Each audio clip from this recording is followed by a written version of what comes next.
Oh. Uh-huh.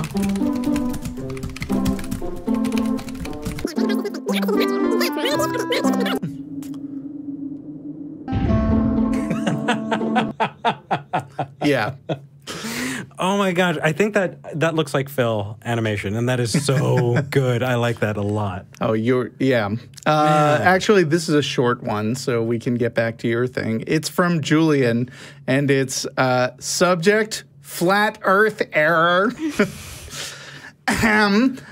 There are 5,280 feet in a mile, not 5,200. We were approximating. The flat earther wanted to go 52 miles in the air, which is 5,280 times 52 equals 274,560 feet. Hashtag EJ, skeptic. you're the engineering student. Tell this guy about significant figures. Okay, significant figures are important, but like when you're approximating, as we were in last show, we were approximating, so rounding to 5,200 is fine because we didn't need to know the exact, 270. I usually know the exact number, but I'm the one who spit out the wrong number. Well, there's that. Well, you said about 5,000. We were approximating. It didn't have to be perfect. Yeah, and the difference between 5,200 and 5,280 is minimal. Small. Yeah. Especially It's very because small. we were doing math in our heads. So even if we had specified it's 5,280, I'm not going to multiply that by 52 in my head. Fuck you. Yeah. You're not wrong, you're just petty. But Well, also part of engineering is guesstimating a lot of the time. Like if you're not going to always sit down and like write out the entire calculations. Sometimes you just need to have a rough number, a rough estimate so that you can keep working based on whatever problem you're trying to figure out. You don't always have time to sit down and like calculate, okay, so we've got 5,280, 52. Okay, let's carry the 7. Like you don't always have time to do that. Not only that, it can actually be straight up wrong to include too many significant digits. For like if you are multiplying by two numbers and then one of the numbers is approximate to within 1% and the other one is correct to within 0.00001%. It is not correct to take the highest precision number and use that as the precision of your answer because you'll be spitting out a whole bunch of extra digits which are guaranteed to be wrong past the 1% mark because that first number is not that precise. There's a line in Inherit the Wind, I think, where where the two lawyers are arguing in court over the Bible, and one of them is like, "When did God pull off these creations?" And he says like, it was exactly in the year 4200 BC. 5 months, 3 days, 27 minutes. April 29th at 6:30 p.m. And then the other guy goes, is that Eastern time or daylight savings time? Yeah. Because, I mean, even assuming you're the kind of schmuck who believes that the Earth was created at a specific time a few thousand years ago, there is no way in hell that you know it down to the actual minute of the day. Not to mention, part of the point is that there were no minutes or hours or days because there wasn't any Earth or sun when it was created. Yeah, when did time start? It was just darkness in the waters. Right. Yep. Time is a circle. Yeah. So, but it's a flat one, right? Exactly. having said all that, Julian is right. It is 5280. Yeah. But we were approximating. Like, in context, we were approximating. We were not saying there are exactly 5,000 feet in a mile. We were saying, oh, roughly how many are there? Let's see if we can figure out approximately how high this guy wanted to get. That's right. We were trying to talk about how high in the air this guy flew and multiplying. I mean, honestly, I would cut off more if it's 50 miles up and about 5,000 feet in a mile. The math is super easy, okay? Yeah, so fuck you, you pedantic asshole. No, I mean, we love our listeners. We do. Thank you, Julian. You have access to Google and a calculator and an email. Like, we were doing that on the fly. No, you were right. Fine. Okay. Julian, Congratulations. You calculated it. You're helping keep us honest, and while we rib you really hard, we do want people to keep us honest, just in case we do screw up something really, really heavy. I will never admit that I was incorrect. Never. Oh, you are YouTube gold, EJ. Yes. Did you know the moon is moving closer to the planet? Oh my God. Okay, Russell. What's I'm this? still kicking myself. That little comment right there. Oh, So EJ made a mistake. okay. On their last visit Yeah, to when I was on Talkie Talkie then. Yeah. That video has gotten over 500,000 views and I think like 17,000 comments just And like on a 16,000 of them that are video. the moon is moving away from Earth. Like I know. I mean, it's amazing. It's just like you'll see it and you'll just, okay, no, EJ was wrong, or EJ says, yeah, I made a mistake. This is what I was trying to say, and then the next day, like 5 more people. It just never ends. It's wild. Yeah. So it's a balancing act because you absolutely don't want to be the kind of person who gets angry and defensive when corrected. And again, to Julian, we're just giving you shit because it's fun. Yeah. And I value being corrected, but boy howdy, you know that anytime you get something wrong on a live show, Oh, yeah. if you ever are tempted to write in and say, by the way, did you know you got this really obvious fact wrong? You are probably the 10th person to have written this. Yeah, I'm happy to be corrected the first time and maybe the second time. And okay, the third time. Once it hits 20, once it hits 100, once it hits 1,000, I get it, guys. Scroll down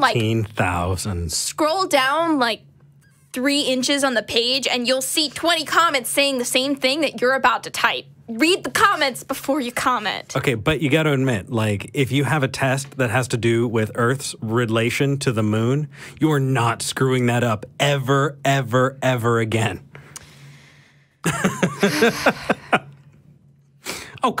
I think my most notorious on-air mistake of all time was that one time a bunch of us, Tracy and Jen and I and some other people all went to the Islamic Center in Austin and got like an all-day briefing from Muslims about how they see their own religion. It was interesting. We took it as seriously as was warranted.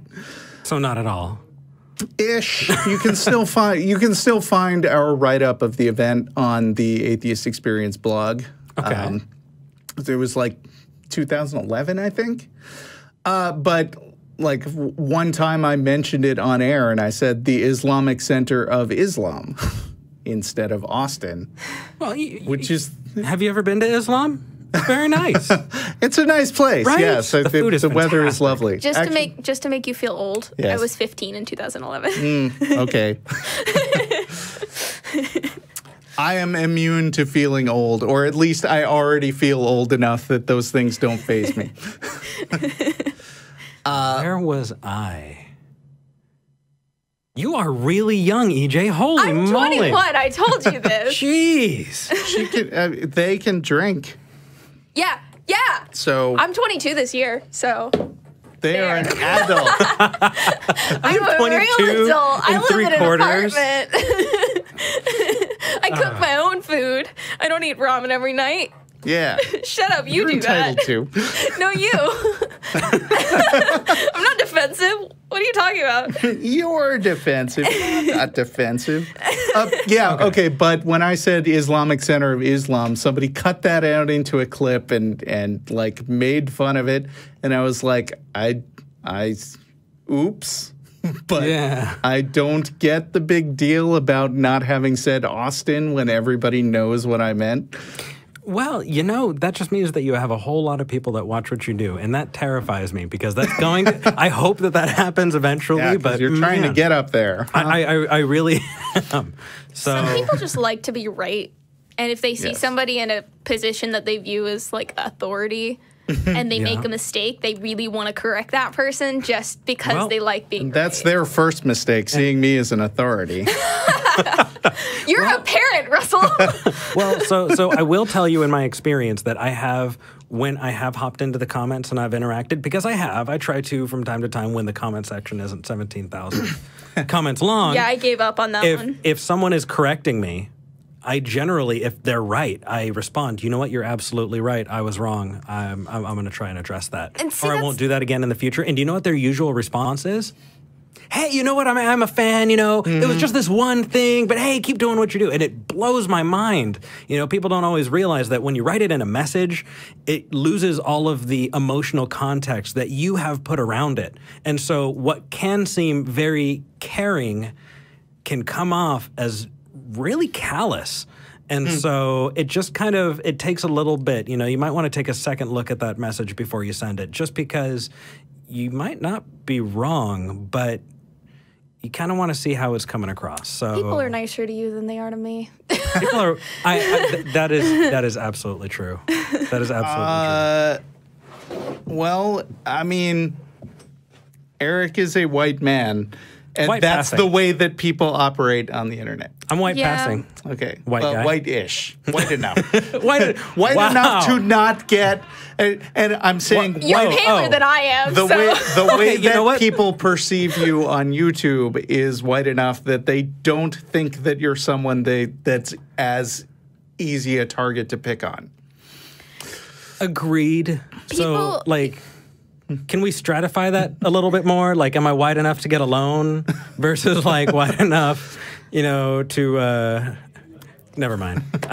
I mean, I get a think part of cab, it is I think. people respond to me the way that they do because, first of all, they interpret me as female, so there's the whole gender aspect there. Mm-hmm. Second of all, they interpret me as queer because I am, and I'm very visibly so. Third of all, they interpret me as feminist, SJW, social, justice, leftist, blah, blah, blah. That's how people interpret Tree me. hugging, granola crunching. Yeah, vegan who's going to jump in and tell you that meat is murder. And that's how people interpret me. Mm-hmm. Not by anything that I do necessarily, just kind of by who I am, what I look like, and the things that I talk about and the things that I'm passionate about. Oh my gosh, you're an atheist too. Yeah. Yeah, I'm Like you get a CrossFit and vape, and you're God, done. no. Oh, and no. you're done.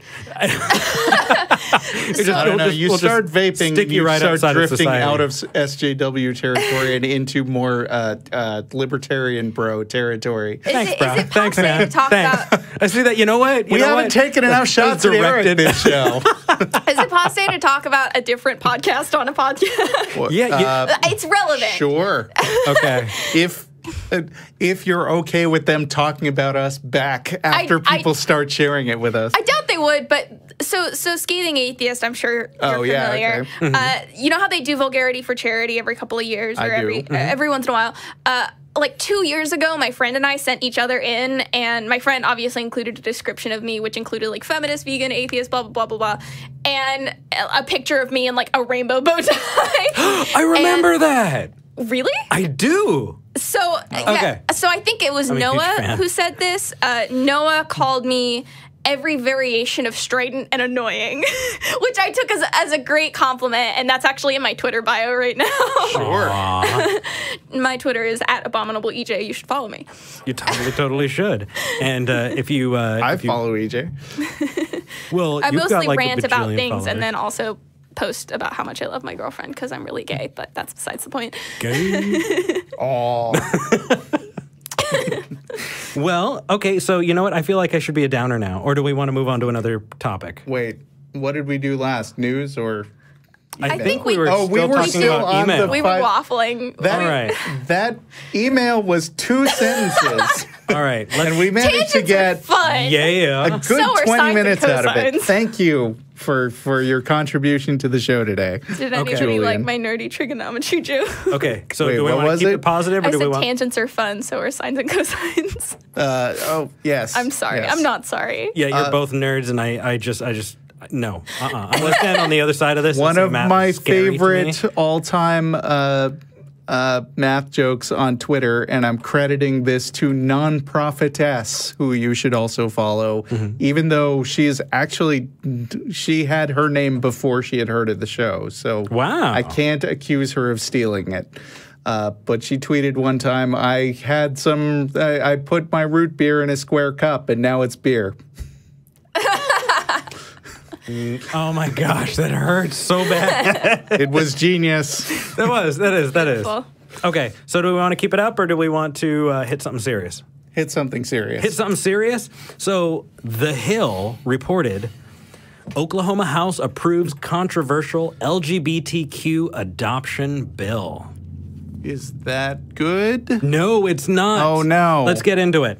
The Oklahoma House of Representatives, I don't like bad things. I don't either, has approved a measure that would allow adoption and foster care agencies to reject same-sex couples on religious grounds. The measure SB 1140 states that, quote, no private child placing agency shall be required to perform, assist, counsel, recommend, consent to, refer, or participate in any placement of a child for foster care or adoption when the proposed placement would violate the agency's written religious or moral convictions or policies.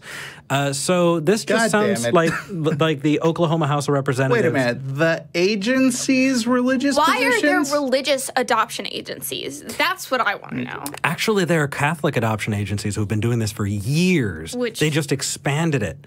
It's unbelievable. And I just, why would you take children away from loving families? I don't even understand why you would do that, because are they taking them away or are they just preventing them from being adopted? Yeah.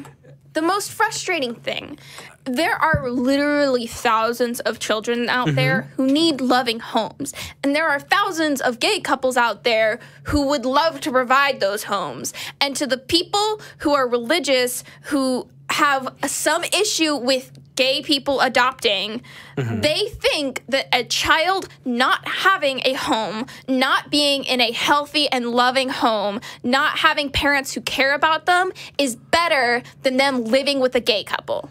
That's disgusting. You know, those kids on A Series of Unfortunate Events, Violet, Klaus, and Sonny, would not be captured by Count Olaf all the time if only they could be adopted by a nice gay couple. It's all your fault, Oklahoma? Yeah, no, you got it, Oklahoma. Yeah. I just... Oklahoma, why do you love Count Olaf? Okay, well, here's the thing. I'm getting the vibe that I'm the only person in this room who knows anything about those Listen, stories. I grew up reading those books. Thank you very much. I read A Series of Unfortunate Events to my younger brothers every night before they went to sleep. All right. So I got you, bro. I got you. Are either of you watching the series? I saw season 1. I don't have Netflix anymore, so I haven't been able to watch season 2. But so Neil Patrick Harris, way better than Jim Carrey, Absolutely. Right? Way better. Absolutely. Also, Jim Carrey's an anti-vaxxer, so like, fuck him. NPH is just amazing. If you haven't seen Dr. Horrible's sing-along blog, what have you done with your life? Dr. Horrible's sing-along blog was formative for me. I mean, I was like 30, but that's how good it was. Way back when you were 30, huh? Yep. Yeah. Okay, so moving on with this article, because it continues to get shittier. Great. That means that adoption and foster care agencies could turn down same-sex couples, single mothers, and interfaith couples if an agency claims that approving such applications would violate its religious or moral convictions. So not just gay couples, but single mothers and interfaith couples. You know, the biggest issue that I have with this article, I mean, yes, the ability to discriminate based on your religious beliefs, you know, that's a problem we're dealing with everywhere. My biggest problem is the idea of religious adoption agencies, and I know they exist. They shouldn't. Like, I'm sorry, they shouldn't. There should not be religious adoption agencies. That seems untenable to me. Like, that's the biggest problem that I have with this whole situation is, you know, fine. There are a lot of different ways in which religious people get to discriminate against other people based on their perceived, or their deeply held, their sincerely held beliefs. But I don't think that it's appropriate to have religious adoption agencies. That just doesn't seem appropriate. I don't know. I have a bit of a more nuanced view on that, actually. Ooh. I know, right? I'm just super full of myself. But while I agree, I would agree in a sense that I would not want government dollars to go to supporting religious adoption agencies. And at the same time, I would want to promote more secular adoption agencies and want to see religious or government entities propping up adoption agencies that don't have a hardline stance against different groups because of ideologies. But any opportunity for a child to get a loving home, I wouldn't take that from them. And I feel like if you were to shut them down without providing another resource. That's not what I'm saying. Oh, okay. My issue lies with I think part of it is I'm just fundamentally uncomfortable with children being in the custody of a religious organization. Period. Yeah. I'm not comfortable with that, and that's probably where my biggest issue lies. I mean, I want to, when I try to get nuanced about this, I'm like, well, Christian businesses have the right to exist. They just can't get government support. But then I think about, like, adoption agencies who's, like, do different adoption agencies get dibs on kids in some way? I mean, can you be in the orphanage system and it's like, well, for Our Lady of Perpetual Suffering has claimed you group of a dozen orphans as the ones that they get to voice off. I mean, I don't know how it works, so I'm just saying some nonsense now. So I don't want to come across like I'm saying this definitively because I don't have any sources available right now, but I've definitely read that there are issues, and it's specifically a lot of times with the Christian adoption or with the religious adoption agencies, but there are also some just like shady agencies that do this, that will take children from loving homes in third world countries, or not even third world countries, just countries that have poor populations, and will take children and say, we're sending them to school, we're giving them opportunities, and adopt them to families in Western homes. And that I think it's a lot of religious organizations that are doing that, a lot of religious adoption agencies that are doing that specifically because of the whole spread the religious love, because they're adopting these kids into religious homes as a religious agency. Right. And I don't have any sources on that right now, but like I could probably find some because I definitely remember reading an article about it. It screams Great White Hope for sure. And there is also the extent to which sometimes it can be a zero-sum game, because if you have, I mean, it's not always just the case that there are all these adoption agencies, and the more we can have, the better a chance the kids have of finding a home, because it could be like the highest bidder, whatever that might mean, gets to monopolize all the opportunities to put out the orphans. And if state money was not being funneled into making laws to let the religious snowflakes do whatever they want because they can't talk to atheist parents, maybe those resources would be better spent diverted to propping up nonpartisan religious chaplains. Yeah. Religious chaplains. That is a good point. Religious chaplains. I'm glad you brought that up. Wait a minute. You just read a news story. It's time for email. All right.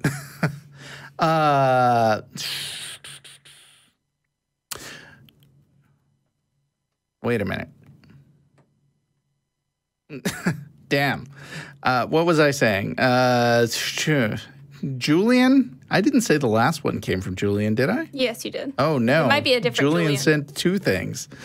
Or did I actually just make fun of somebody who... Oh, wait, no, it's Julian again. I'm sorry, Julian. You get one email a week, and we just made fun of you for the last one.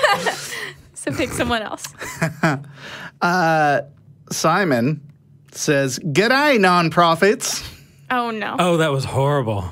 Thank you. That cringe made me cringe on the inside. I'm going to read the end of the mail where he says he's from Adelaide, South Australia, and feel free to use my full name and a shitty Australian accent. Okay. I have gotten the go-ahead from Simon Hosking from You know, I From lived Adelaide. in Australia for about 9 years of my life, and your Australian accent is far better than anything that I could attempt. Really? I thought you were going another way with that. Nope. Cool. You've enabled him. You don't know what All you've right. begun. The point is that I can't do them at all. So, like, Excellent. doing it even slightly is still EJ, better. All right. what you're about to experience is partially you're God. partially to blame for this. This is Go- victim blaming. Mostly. Go ahead, Eric, this is victim blaming. How dare you? I want to correct you on comments made in the last show. It came up in discussion that your panel were all raised secular. It did come up. You were not. But Dennis, EJ, and I were all from non-religious households. And so we talked about that a little bit. Feel free to share your experience of having the exact opposite of that. But the discussion included the concept that none of you could comment on deconversion stories as none of you have had this experience. That is false. Oh no, we're being called wrong again.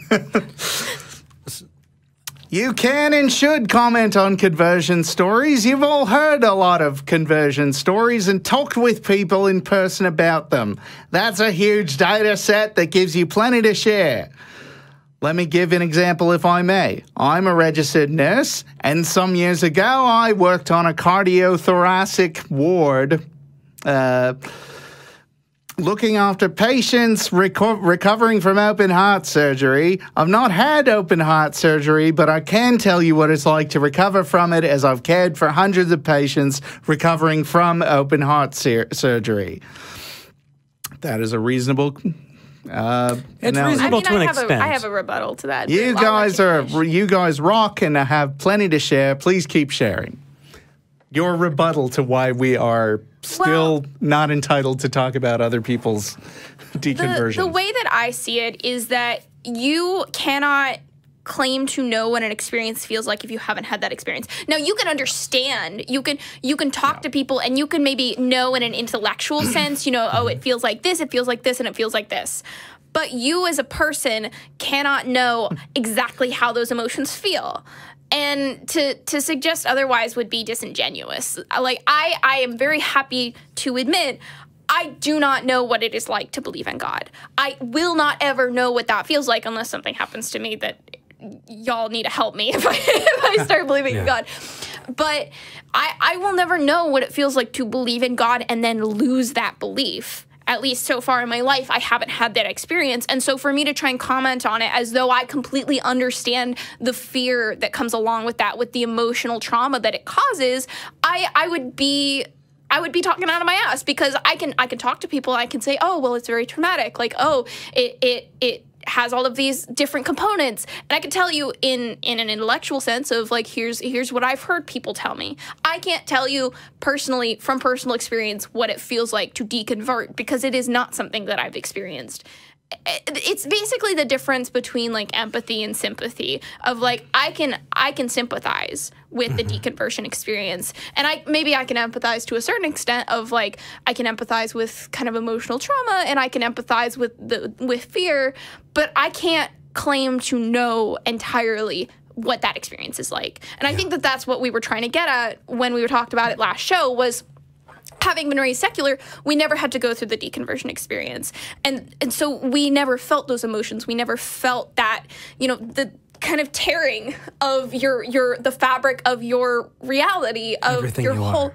everything shifts. And Eric, you can talk about this, I know intellectually, I know in a sense how it is. Yeah. But I can't claim that I know personally exactly how that feels, because I don't, and I won't. Well, I mean, I really do appreciate, and wow, that was a really great summary. I mean, first off, that was beautiful. And while I very much appreciate it, I do want you to know that when you do hear enough stories, you can intellectually glean and get some larger ideas.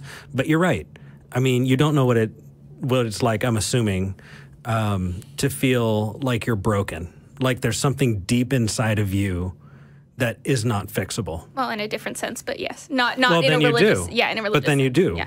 And you know that, you know, the loss and the feeling like you just want to try and get it back. The jealousy of you know, other people because they're normal, you know, and the the search and the struggle and all the nights where you're up and you're wondering why they're just wrong. You know, I mean, to everybody who's had to go through that deconversion, and it's not just religion. People call it coming out as an atheist because there have been parallels that people have made. And it sucks. It's really, really terrible.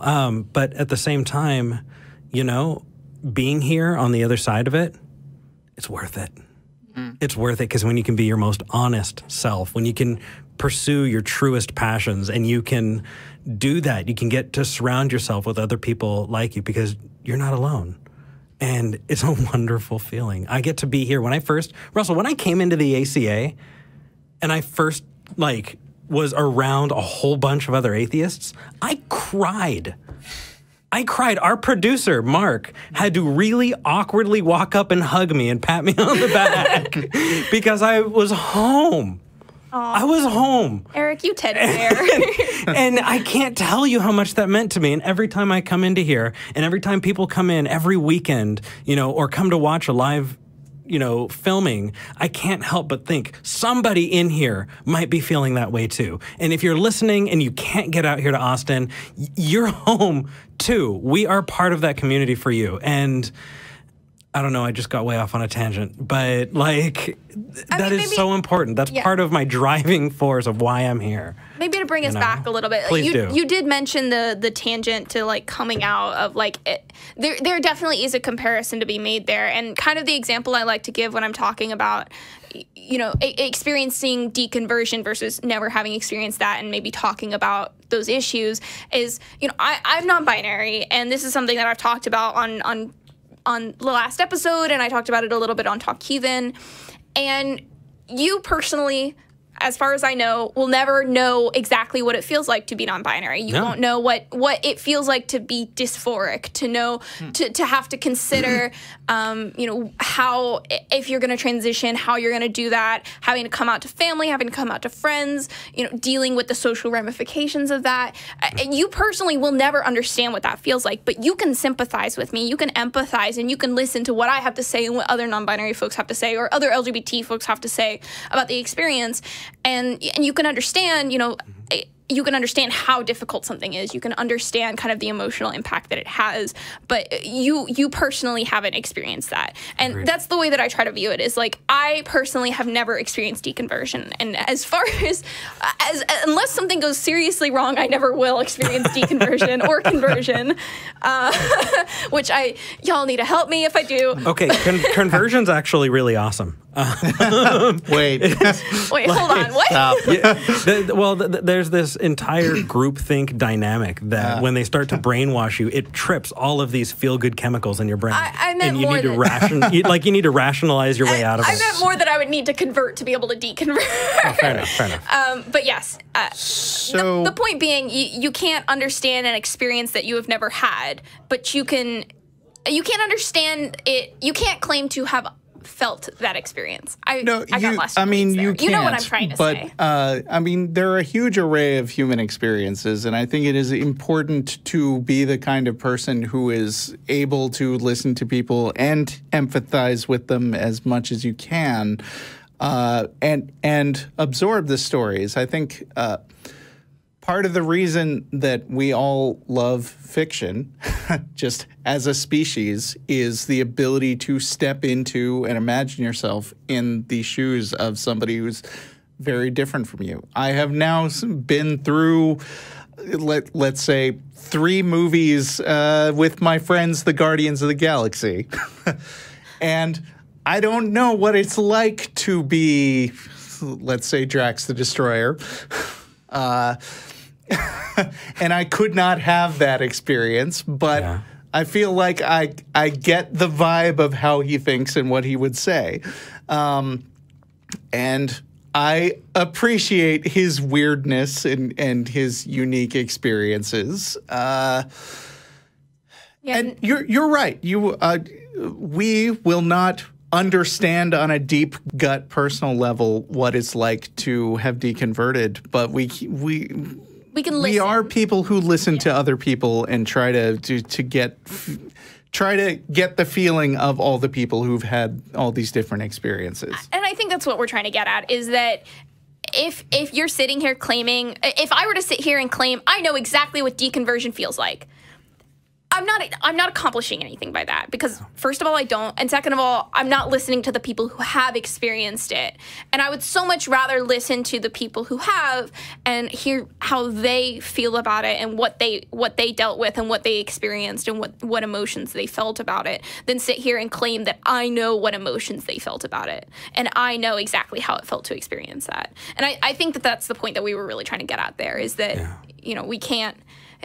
It's about listening. I would so much rather listen to the person whose experience I would instead claim to understand completely. Because if I claim to understand it completely, why would I listen to that person? Yeah, I stand by that point along with you, that we get it, what people are going through, but we don't get it 100%. Well, I do want to actually just mention that here in the chat, Shelley has said that it's freeing to finally come out and stand proud as an atheist. And it really is. Owen, you have a home here, bro. And just remember that. Also, our regulars, Chelsea and Janet are just giving a lot of love. We're getting a lot of love in the comments. And so it's really nice to see that, while you're talking, you have a lot of people that are just totally agreeing, and it's nice. It's like a group hug. We just turned to this like snipey, thing into like this. I like this. Can we just live in this place? This is good. Get all the warm fuzzies. Right. Well, and I'm going to say, just have a group hug. Another way in which I don't have the same experiences is that I've never lacked for a support system as an atheist. I mean, my parents. You met my dad this week. Your dad is so cool. He kind of has a Charles Darwin beard going. Yeah. Right. I mean, my parents were very supportive and atheist, and then, I've been with this group for a long time, but like every single week now, I get to see people coming into the studio who have never been here before, and I may not be them and understand what they're going through, but you're not the first person I've ever seen kind of choke up a little bit about their how excited they are to be with their people. Linnea and I, on our honeymoon, I'd already been doing the show for a while at that point, and I just let people know that we were going to Orlando and we'd like to get together and hang out with people. And I don't think there is a big atheist group or anything in Orlando, but this guy who's a stealth atheist who owns a bar said, please, can you, just come to my bar? That's awesome. And like 20 or 30 people showed up, and it wasn't even just getting to meet us as very teeny tiny celebrities. It was them all talking to each other when they don't normally seem to have that opportunity. That was just inspiring. I'm going to Vegas this summer. Should I announce that? Maybe some thing going on in Vegas? I know some people in Vegas now. Yeah? Okay, the very last week of June, Eric Murphy is going to be in Vegas. So if you are in the area of around Las Vegas, give us a shout. That'll be fun. That's actually a really good idea. I love the idea of a meetup. I will say, even though I haven't deconverted, I do understand the feeling of finding your people. Right. So I'm involved with the Secular Student Alliance, and I talked about this last time. Wait, you're involved or you're... I'm the current president. You are the president of the Secular Student Alliance chapter, but I've been involved as a non-officer as well. And I joined it my freshman year at UT, and just being in a group of other atheists was an entirely new experience, and it just felt so good to be able to sit there and say, yeah, I don't believe in God. And nobody in that room was going to sit there and disagree with me. Because I went to a religious school for a long time. I graduated high school from a public school in the Woodlands, Texas, which has a church on every corner. So even though it was a public school, it was very religious majority, and most of my friends were religious. And, I had a couple of atheist friends, but it wasn't really something anybody ever talked about. And so I grew up very isolated. So I didn't relate at all to what you said of saying you never lacked for support network as an atheist, because I did. I completely lacked that support network growing up, because my parents are atheists, but they don't call themselves that. They don't talk about it. It wasn't that I grew up being told there was no God. I just wasn't it wasn't talked about at all. It wasn't that they said there was no God. It wasn't that they said there was a God. It just wasn't a thing that was talked about. And so being in a group for the first time and having that experience of, these people aren't going to attack me. They're not going to tell me that I'm going to hell because I don't believe in their God. Like, that experience I 100% relate to, because you know, that's something that's what I felt sitting in that room for the first time. And I was this nervous little anxious freshman. Up top. Yeah. And I was this nervous little anxious freshman sitting in a room full of upperclassmen, like, oh God, what am I gonna do? And then we went around and everybody talked about their religious background, and it was just, I get it. And so there's overlap is the point, I guess, that I was trying to make. We've talked about this for a long time. Should we talk about something else? Honestly, I can hear you talk about that for days. I can do this like, all day. That's fantastic. I think this is one of the reasons why it's important to realize so people don't appreciate enough that atheism isn't just an intellectual thing. It is also a social, and it's a social movement. And people make fun of, like, every once in a while, or like every time any article anywhere mentions like the atheist movement, somebody will jump in and go, "What movement? Ha ha ha, it's just not believing in God," which can be technically true, and I don't want to detract from people having their own experiences for whom not believing in God is just a fascinating intellectual exercise. Well, I've been dealing with atheism for a long time, and the fact that there is no God has lost some amount of interest for me over the years. I mean, humans are social creatures. But meeting people and spending time with them and being in an environment where you're not being attacked is important. And there's a movement. See, we want connection. I'm still super pissed off. I come from a place where marital rape is encouraged. Like, really, church wives would say to other church wives, if your husband wants sex, you need to give it to him because it is your wifely duty. And I know people who were kicked out and shunned, right? People who lost everything. You know, it's not just that there are no gods, it's that there are screwed up people who are doing that kind of stuff and using their gods, you know, their religions to try and prop up the bullshit. So the movement is more than just whether or not there's a God. The movement is equity. The movement is equality and respect and love and kindness. And there's all those intersections with all of these other movements that all have that goal as well. Equity, kindness, love, caring, and community. I mean, and it's having backup when somebody says, "Oh, you can't be moral if there's no God." I think that's ridiculous, and I think people have the right to say things that are ridiculous, and so I would never take that away from them. But when you gotta have your crew that deserves to be shot down hard, your backup, and it's good to have crew. Yeah, who's got your back in the fight? So Russell. I'm going to be really bummed if you don't give me some shit. All right. Internet. Hey, no. There's a button for that. You don't have. Yeah, but I can't press the button. You press the button, right?